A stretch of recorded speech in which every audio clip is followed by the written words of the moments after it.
बौछार है sir. 3 active IPOs हैं, आज ये चौथा खुल रहा है और 2 कल भी खुलेंगे। इतने सारे आईपीओज हैं, कहां पर डेफिनेटली पैसा लगाना है, क्योंकि लिमिटेड कैश ही होता है सबके पास, तो कहां पर पैसा बचा के रखें कि डेफिनेटली इस आईपीओ पर तो पैसा लगाना ही लगाना है। तो दीप, अभी खुला हुआ है आपके लिए लक्ष्मी ऑर्गेनिक्स, ठीक है, इसमें डेफिनेटली लगाना ही है, बहुत क्लियर है। अनुपम रसायन में छोटे लिस्टिंग गेन के लिए आप और लॉन्ग टर्म के लिए रिस्क लेने के लिए आज से लगाना चाहें तो लगा लीजिए, वो भी ठीक है। लक्ष्मी तो पक्का लगाना है, इसमें कोई डाउट नहीं है। अनुपम रसायन मतलब एवरेज आईपीओ आप मानकर चल सकते हैं। क्राफ्ट्समैन में मुझे मजा नहीं आ रहा, तो क्राफ्ट्समैन और कल्याण लगभग एक जैसा है कि जो हाई रिस्क लेने वाले इन्वेस्टर्स हैं उनके लिए सिर्फ लिस्टिंग पर लगाने के लिए आज से रिस्की हो सकता है। मैं फिर एक बार कह दूं, बाजार यहां से अगर मजबूत हो गया या ऐसा भी रह गया तो हो सकता है 10, 15, 20% लिस्टिंग गेन बन जाए। मेरे लिए लिस्टिंग गेन का मतलब 25% प्लस है। अगर 25% तक का लिस्टिंग गेन मिलता है तो वो मैं उसको बहुत अच्छा नहीं मानता। कम से कम 25% तो चाहिए ही, नहीं तो आप रिस्क लेते हैं, कल को मार्केट खराब हो, कुछ भी हो, तो वो अगर आपको 20%, 15% ऊपर हो गया फिर आपको ये लगा अरे हम तो लगा लेते तो ठीक था, तो वो आपका कॉल है। मेरे लिए 25% मिनिमम लिस्टिंग गेन चाहिए तो ही मुझे अच्छा लगता, तो उस लिहाज से क्राफ्टमैन और कल्याण दोनों फिट नहीं होते हैं। अब आ रहा है नजारा।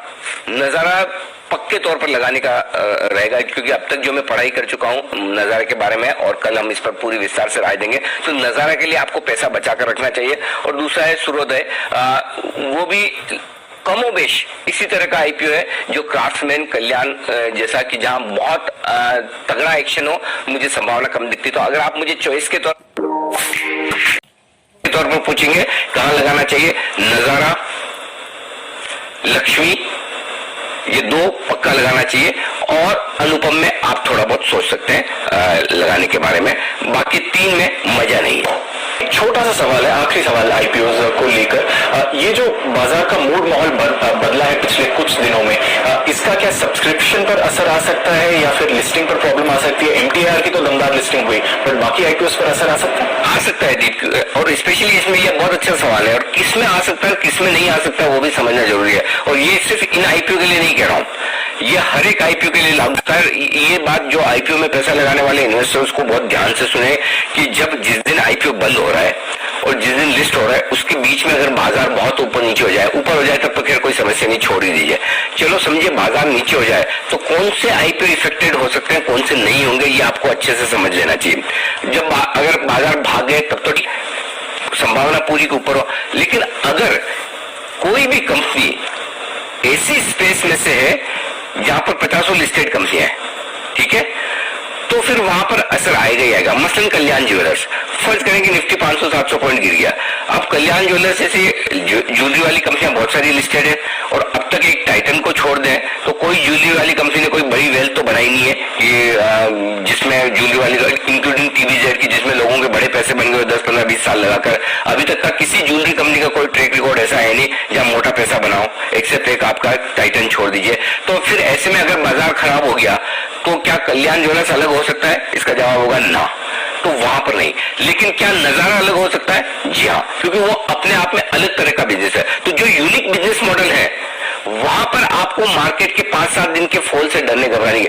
केमिकल वाली कंपनियां हुई तो केमिकल वाली कंपनियां क्या अपने आप में अकेली है? जी नहीं, 50 है, तो फिर वहां पर इंपैक्ट आ सकता है। कोई रियल एस्टेट वाली कंपनी का अगर आईपीओ है तो 50 कंपनियां, वहां पर इंपैक्ट आ सकता है। लेकिन कोई एमटीआर भले 200 गुना ना भी बढ़ता, लेकिन अपने तरह का एक अलग तरह का बिजनेस मॉडल है, अलग तरह के क्लाइंटल है, तो वहां पर बाजार खराब भी हो जाए तब भी लिस्टिंग दमदार होगी। तो आप जब इश्यू बंद होने से लेकर लिस्टिंग तक का एक व्यू लेते हैं तो ये देखिए कि ये बिजनेस मॉडल क्या है, क्या यूनिक बिजनेस मॉडल है? इसका जवाब है हाँ। तो फिर आप डरिए घबराइए मत कि बाजार 500,000 पॉइंट गिर जाए, 10% नीचे आ जाए तो भी कोई चिंता मत कीजिए, तब भी आपका आईपीओ दमदार लिस्ट होगा। लेकिन अगर आपको लगता है कि एक तो पहले ही वैल्यूएशन बहुत ज्यादा नहीं है, सस्ते है, और अपनी तरह की 50 कंपनियों में से एक ये और आ रही है, अब सूर्योदय स्मॉल फाइनेंस बैंक, क्या उज्जीवन नहीं है, क्या इक्विटास नहीं है, और भी है ना, तो फिर ऐसे में ये अलग से क्या कर रहा है या अलग से कि आप बहुत ही सस्ता हो, तो ये अगर ये दोनों कंडीशन आप पूरी नहीं करते हैं तो तो फिर आपके लिए आईपीओ से लेकर लिस्टिंग तक पर वो रिस्क रहती है। और मैं जब ये कहता हूँ अवॉइड या हाई रिस्क वाला, तो उसके पीछे मकसद भी यही होता है कि ये वो कंपनियां हैं जहां पर आपके पास ऑप्शन ढेर सारे हैं और जिनका अगर बाजार खराब होता है तो असर पड़ सकता है। ये असर आपको नजारा में नहीं दिखेगा, ये आप मानकर चलिए, क्योंकि वो अपनी तरह का अलग आईपीओ है। ये एमटीआर जैसी कंपनियों में नहीं दिखेगा, वो अपनी तरह का अलग आईपीओ है। तो जो यूनिक आईपीओ है वहां दिक्कत नहीं है, लेकिन जो यूनिक नहीं है, तो आज जो आईपीओ खोल रहा है उस पर राय दें, कल्याण ज्वेलर्स पैसे लगाए या नहीं?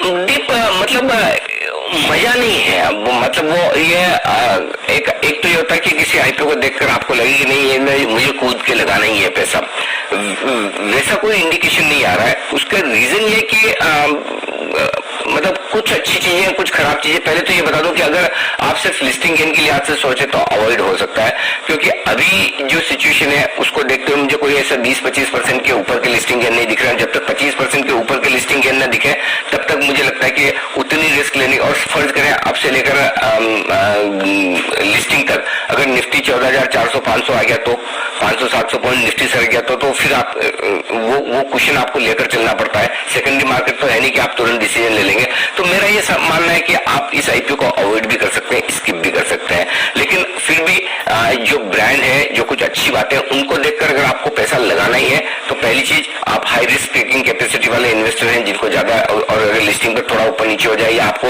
ज्यादा लंबे समय तक होल्ड करना पड़े तब भी आपको चलेगा, तो ही आप लॉन्ग टर्म के लिए पैसा लगाएं। अदरवाइज बहुत अट्रैक्टिव हो वैसा नहीं है।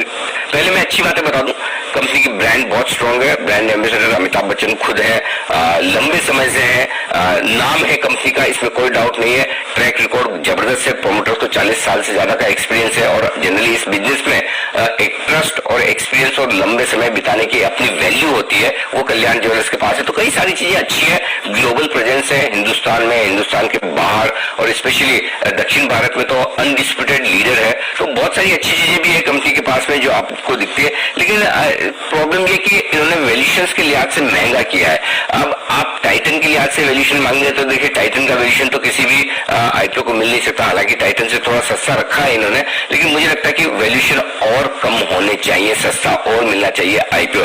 सिर्फ प्रॉब्लम ये कि लोगों को लगता है 86-87 रुपए छोटी साइज है।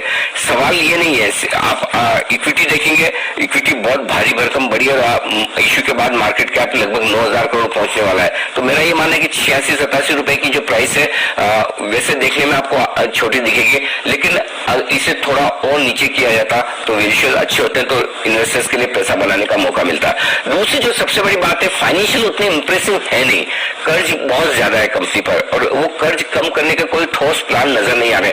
थोड़ा बहुत पैसा जो आईपीओ से आएगा उससे कर्ज कम करेंगे, लेकिन अब भी हाई डेट पर है और डेट कॉस्ट बहुत ज्यादा है। अगर यही कर्ज कम कर ले कंपनी तो इनकी बैलेंस शीट बहुत खतरनाक तरीके से अच्छी हो सकती है।